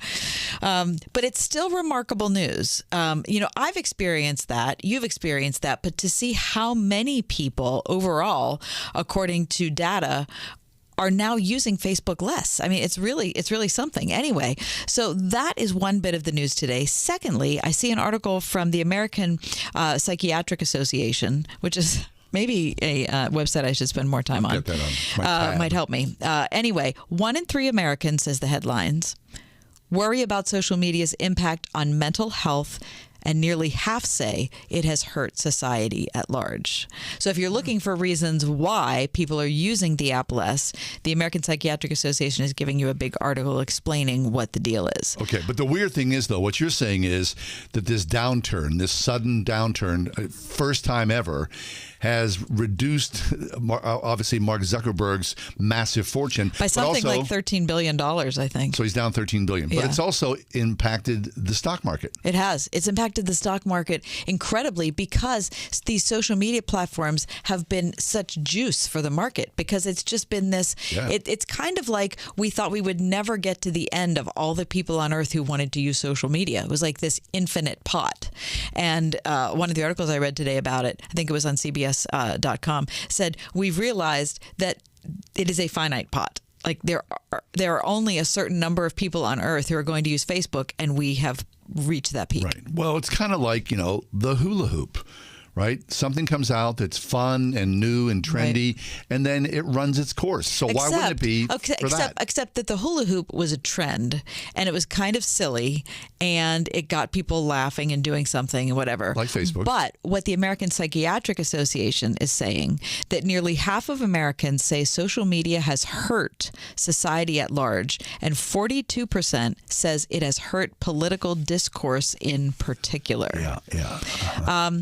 And if you put it in a personal context, a third of Americans, so 33.3%, say social media does more harm than good to their personal mental health. Their personal mental health It's hard to refute is that. worse because of Facebook. Yeah. And you could extrapolate that to any social media. And then you tie that around dollars and cents. And of course, the downfall is not surprising, even though it is surprising in a way because it's gigantic. And here it is today for the first time ever. Right. So very weird. Very, very strange. Let me say this. This is a quote from the president of the American Psychiatric Association. Her name is Vivian Pender, and she said this: 25 years into what almost feels like a giant psychological experiment, most Americans are interacting with social media daily, and many are concerned about its effects on mental health and society. Volumes have been written on these various impacts. The bottom line is that we know enough to say that when things get overwhelming, there are simple steps we can all be aware of to take matters into our own hands and manage our usage of these platforms. Okay, so maybe there's the silver lining there, right? So we've realized that we don't have to be at its mercy. Yes. If we feel like it's negatively impacting our mental health, then we have the agency to say, well, then I'm not going to do it. Good. Okay, so now our kids are pretty similar, around the same ages.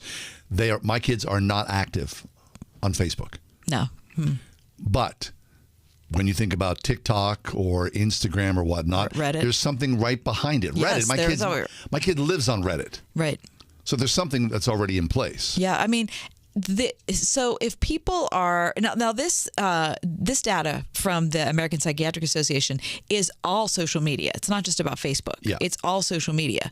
So if a third of Americans are saying that social media in general is impacting their personal mental health in a negative way, that could be Twitter. Because I mean, if you don't manage Twitter well, talk about something that's going to impact your mental health.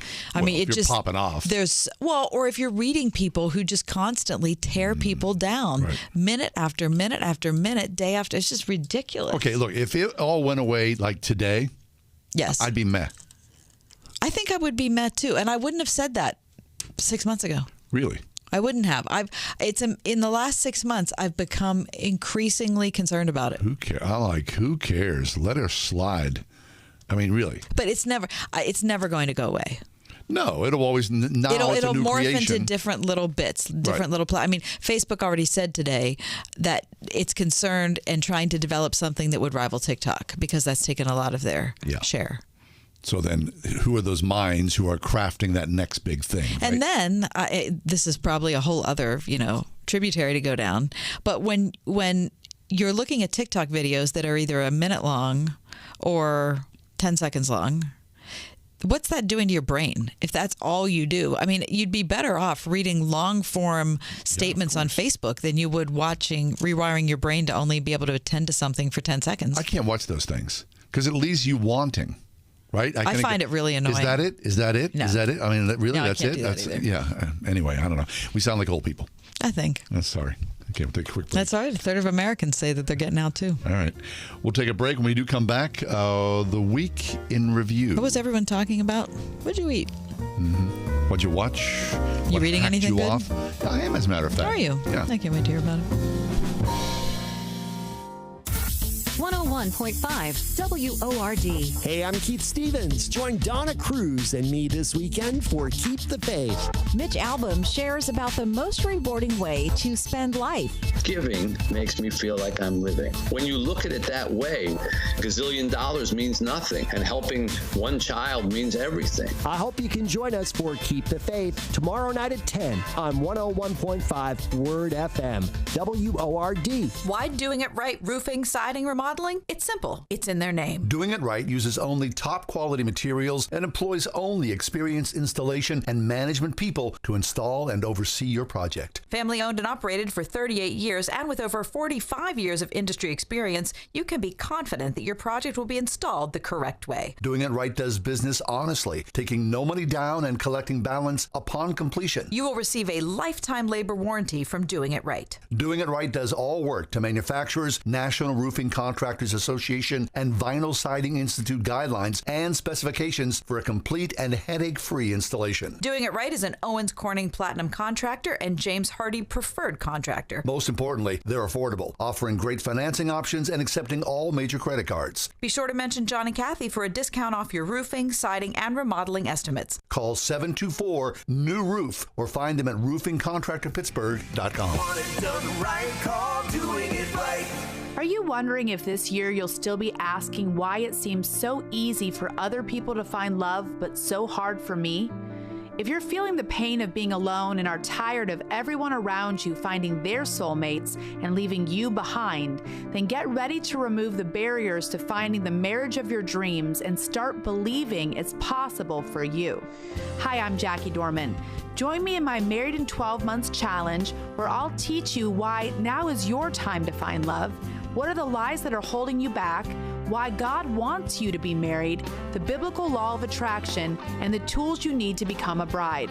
Listen, if you deeply desire to be married but you're still single, you should be doing something about it. Sign up for my free Married in 12 Months 5-day challenge at lovestories.com.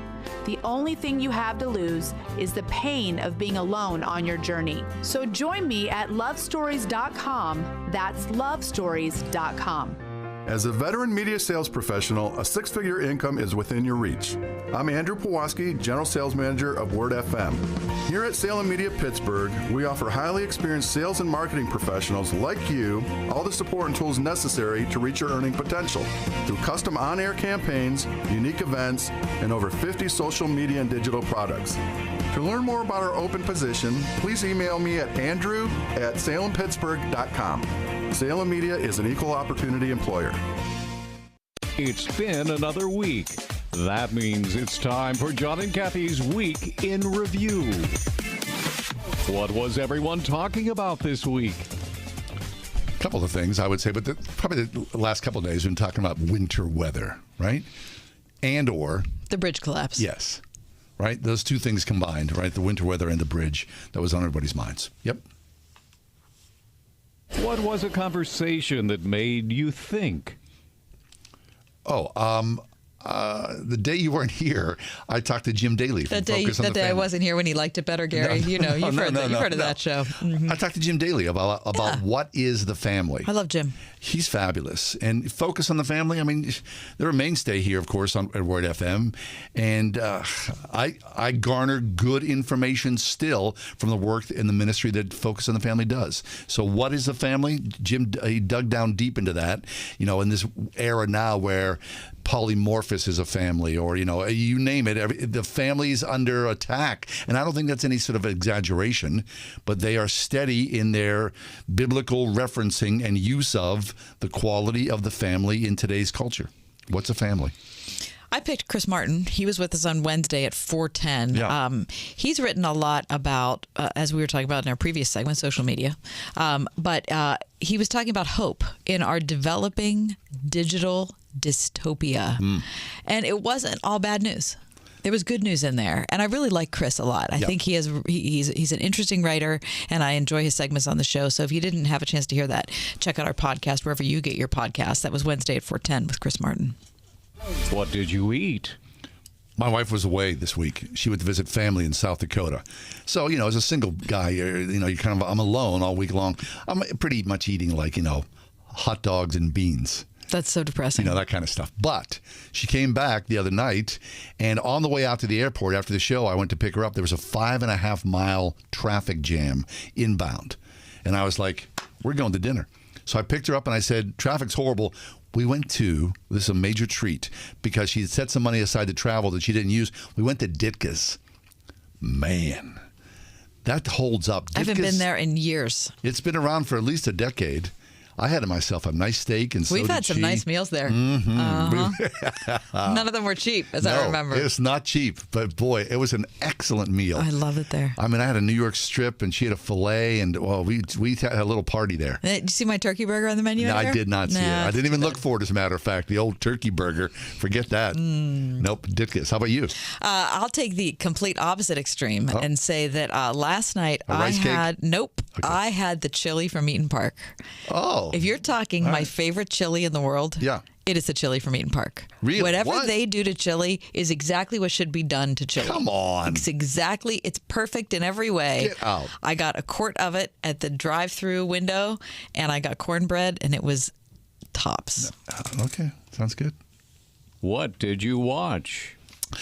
I watched this film called Nightmare Alley, and it's a remake of a 1940s film noir movie, a Bradley Cooper, and a giant all-star cast. And it's a story of this, it's film noir. So film noir, by definition, is kind of seedy. Right. And it's the story of a seedy carnival. And Bradley Cooper joins this carnival, of course, because the major character, he's got a secret that he's hiding.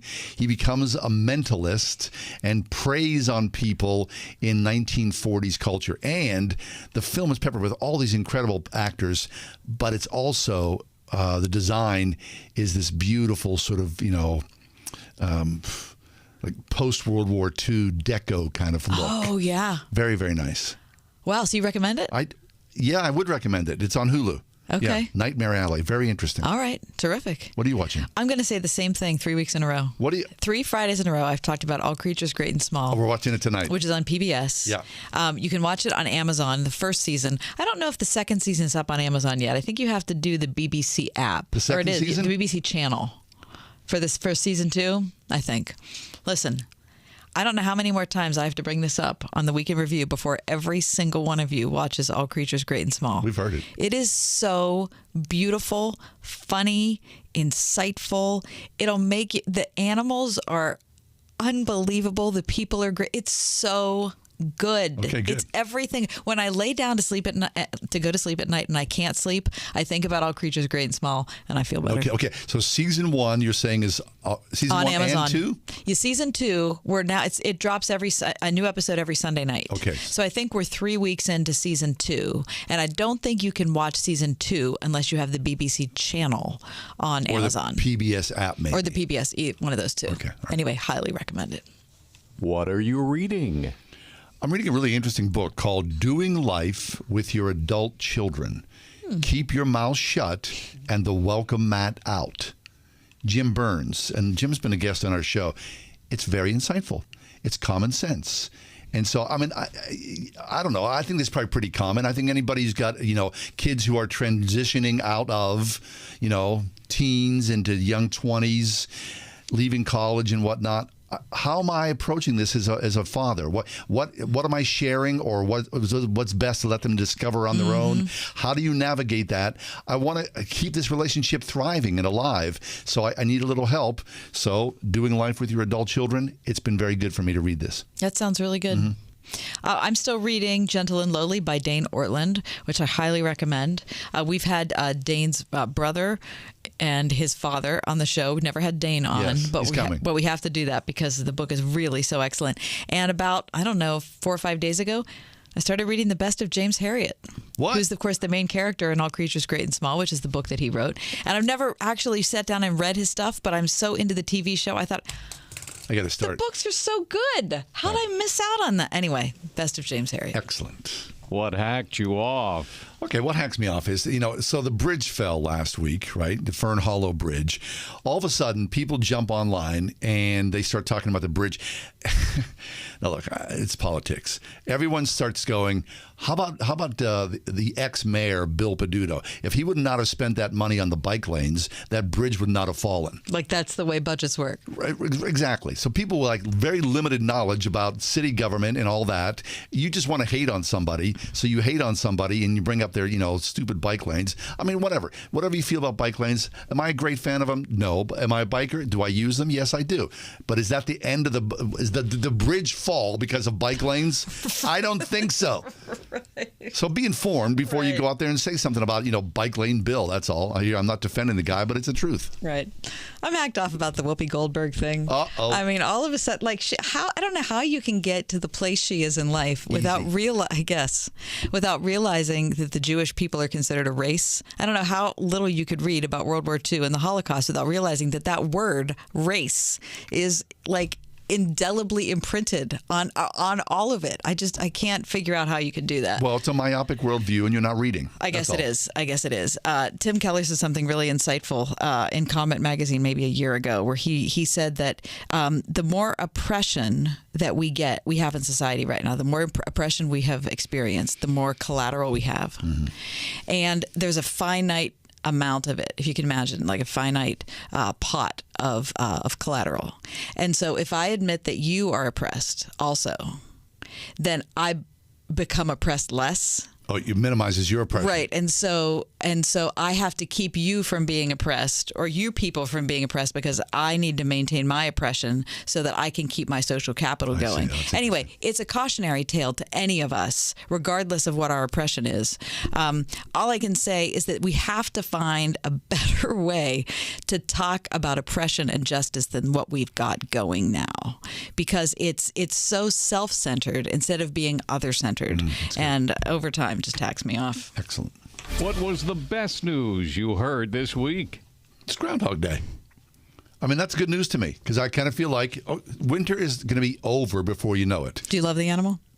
Phil, I don't mind Phil. Okay. I mean, I'm not a PETA person that I'm going, oh, poor Phil's suffering or anything I don't like think that. he's suffering, for goodness sake. He's probably living like a king. Well, PETA was in town the day before the reveal, and they were protesting up at Punxsutawney. Okay, so now it's going to hack me off. Right. They came in and they had protests, and they were like, he's being mistreated. Oh, I did not know this. Phil lives in the library, in the town library, and there's this gigantic enclosure, and it's not just Phil, it's Phil and his woman.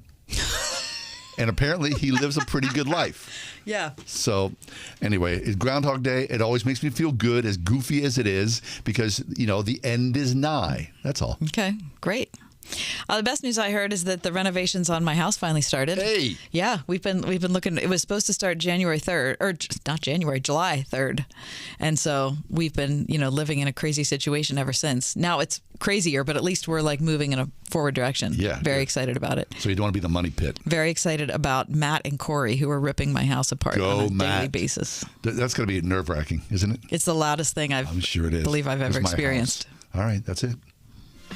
And that's John and Kathy's Week in Review.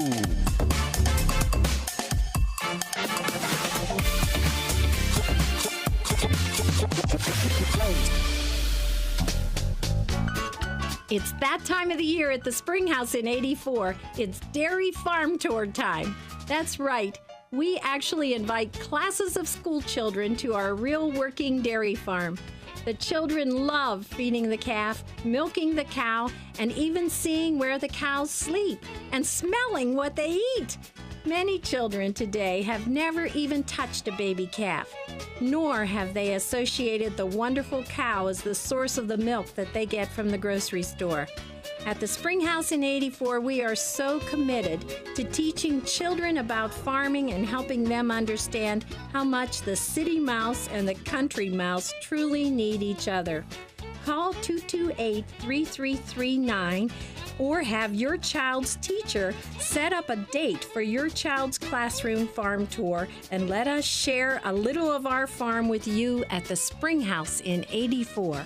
Before Bamboo HR, I feel like crying just thinking about it. We were still handling everything via paper, and we literally had paper stacked. It was all in spreadsheets and like folders. From the moment I started using it, I felt calmer. As soon as we started using the Bamboo onboarding checklist, it was extremely easy. Head count, turnover, years of service. There's just so many different reports that I use at different points in time. I'm totally set free to focus on the people, to focus on development, to focus on team dynamics. It's freeing me up to do more of the stuff that actually matters in HR, which is interacting with people, learning from them, and then building stuff for them. Everything is in this one place. I can't even imagine what it would be like without Bamboo HR. We're Bamboo HR, and we'd love to set you free to do great work. Come try our award-winning all-in-one HR software for free with no strings attached. Visit bamboohr.com/HR for this free trial offer. That's bamboohr.com/HR. You're not who you were 25 years ago. Your life's more complex. People change, families change, and the law changes. This is Jay Hagerman of Abernathy & Hagerman, and a proper estate plan should keep up with those changes. That's why Abernathy & Hagerman presents free ongoing estate planning workshops with attorney Dan Reimer, someone who's really good at making complex concepts sound so simple, so you can protect what's yours and to ensure that your will is done. The next one's happening soon. For details and to attend, visit a-h.law. What makes AutoZone America's #1 battery destination? Because they offer free battery testing and charging and reliable replacement batteries starting at just $79.99. And they've always got your battery solution. Get in the zone. AutoZone. We are everywhere. On your radio at 101.5 WORD-FM Pittsburgh, at wordfm.com, the Word FM mobile app, iHeart, TuneIn, and Odyssey.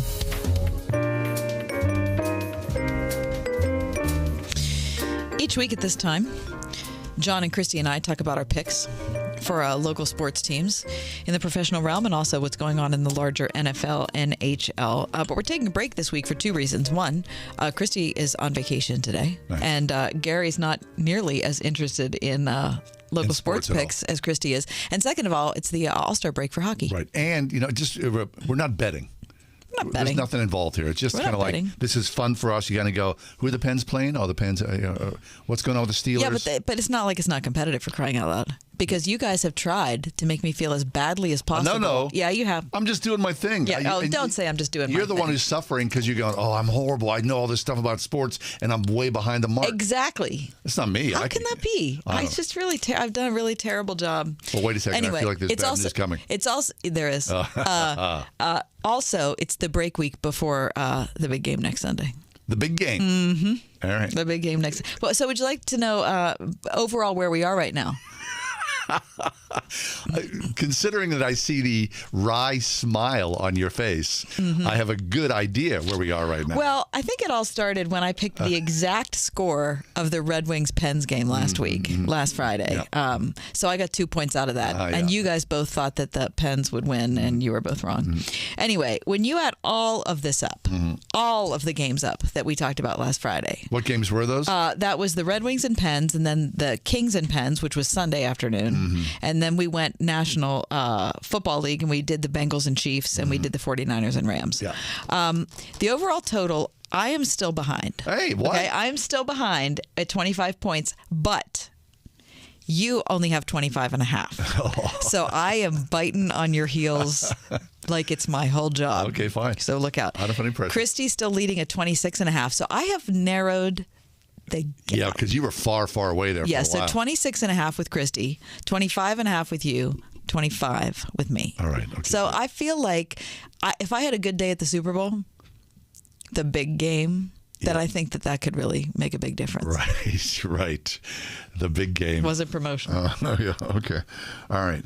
So the Super Bowl. It's pretty hard, isn't it? Please don't find me. The big game is next week, right?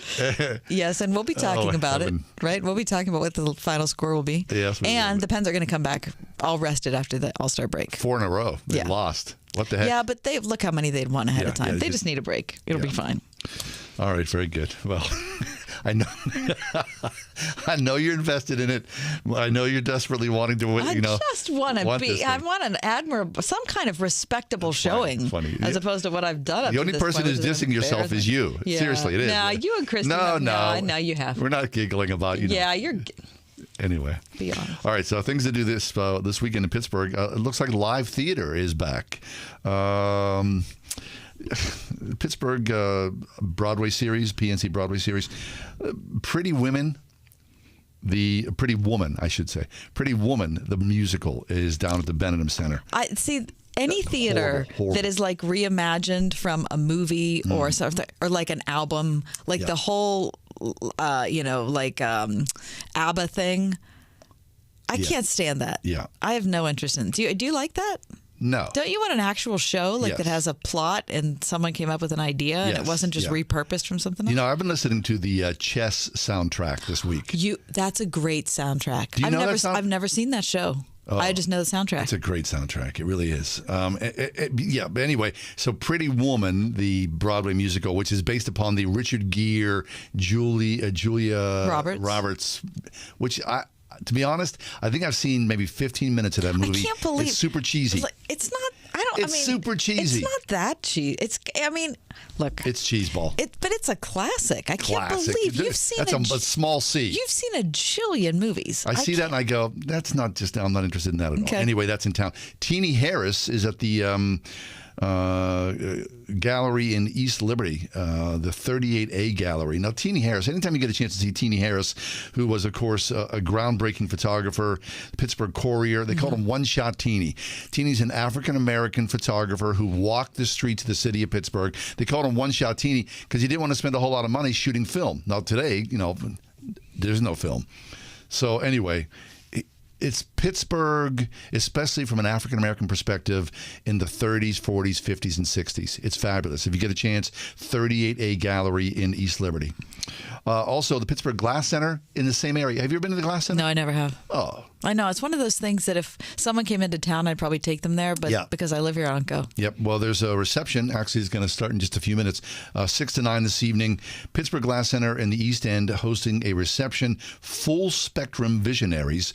And you get to see the beautiful creation. They got these gigantic furnaces right there. So as they do these receptions, more often than not, you're standing around, you're having a drink, a little appetizer or whatnot, and then you see the artist in the act of creation. And the beautiful. This is not like, they're not making paperweights. They're making beautiful, incredible pieces at the Pittsburgh Glass Center, so it's fabulous. And this is your neck of the woods. I Made It Market at the Block Norway in Ross, Northway, hosting I Made It Mine Craft Market tomorrow from noon to 5. Do you have any interest in that? In craft market? I would if my house wasn't in the situation it's in. Because the last thing I'm not buying anything. You get some space for crafts. I don't want another thing to come into my house. I'm trying to get things out of my house. Right. Don't you reach that? I reached that point in my life where you kind of go, every time you buy something, at some point something's got to go back out. Yeah, something's got to go. So, anyway, thanks for being with us. Have yourself a warm and don't fall on the ice. Please be careful. Wear your yak tracks if you've got them. If you've got them, this is the time to wear them. Yeah, and it's going to warm up Sunday and Monday. All right. Have a great weekend, and God willing, we'll see you Monday. Say your prayers. The Ride Home with John and Kathy, a production of Salem Media Group.